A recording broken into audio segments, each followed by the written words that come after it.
नमस्कार दोस्तों, आज मैं लेकर आया हूं एवरेस्ट मेरी शिखर यात्रा पाठ का सारांश, जो कि स्पर्श भाग 1 से लिया गया है।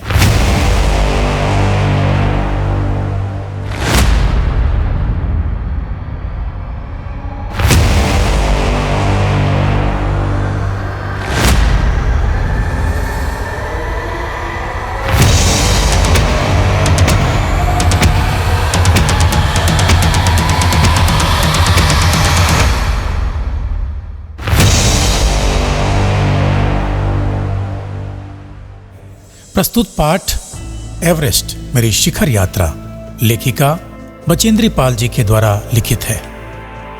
मित्रों, मैं हूं पोषण कुमार और आपको इस पाठ के माध्यम से मैं लेकर चलूंगा एक रोमांचक यात्रा पर।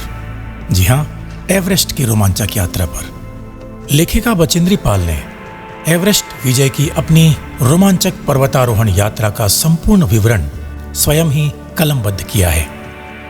आगे प्रस्तुत पाठ के अनुसार लेखिका कहती हैं कि एवरेस्ट अभियान दल 7 मार्च को दिल्ली से काठमांडू के लिए हवाई जहाज से एक मजबूत अग्रिम दल बहुत पहले ही चला गया था, जिससे कि वह हमारे बेस कैंप पहुंचने से पहले दुर्गम हिमपात के रास्ते को साफ कर सके।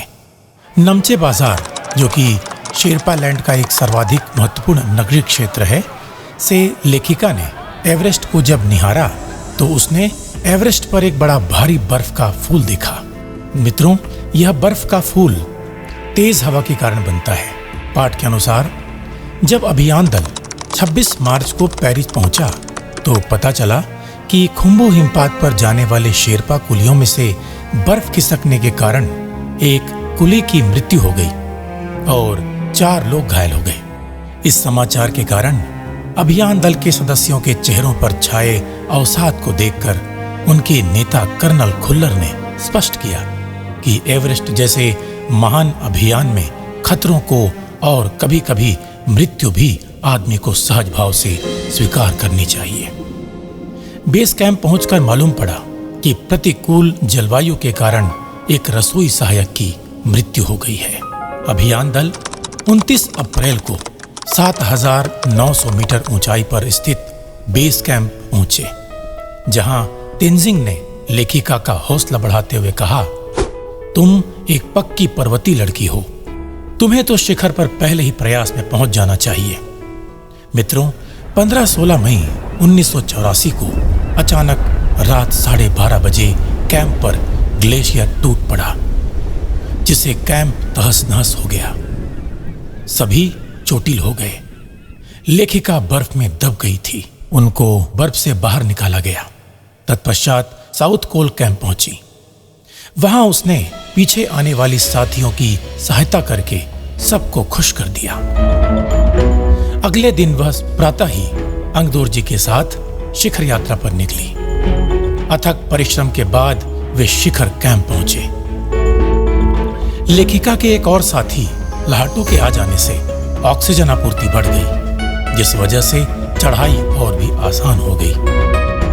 23 मई 1984 के दिन दोपहर के 1:07 पर लेखिका एवरेस्ट की चोटी पर खड़ी थी। वह एवरेस्ट की चोटी फतह करने वाली प्रथम भारतीय महिला बनी थी। वास्तव में देखा जाए तो चोटी पर 2 व्यक्तियों के साथ खड़े होने की जगह नहीं थी, किंतु उन्होंने फावड़े से बर्फ की खुदाई करके अपने आप को सेफ किया। तत्पश्चात लेखिका ने घुटनों के बल बैठकर सागर माथे के ताज को चुंबन किया। फिर छोटी सी पूजा अर्चना करके दुर्गा मां तथा हनुमान चालीसा को कपड़े में लपेटकर बर्फ में दबा दिया। इस दौरान लेखिका को अपने माता पिता की याद आई। अंगदोर जी ने लेखिका को गले से लगाकर बधाई देते हुए कहा, दीदी, तुमने अच्छी चढ़ाई की, मैं बहुत प्रसन्न हूं। कर्नल खुल्लर ने भी लेखिका को बधाई देते हुए कहा, मैं तुम्हारी इस अनूठी उपलब्धि के लिए तुम्हारे माता पिता को बधाई देना चाहूंगा। देश को तुम पर गर्व है और अब तुम ऐसे संसार में वापस जाओगी जो तुम्हारे अपने पीछे छोड़े हुए संसार से एकदम अलग होगा। मित्रों, यह था पाठ एवरेस्ट मेरी शिखर यात्रा।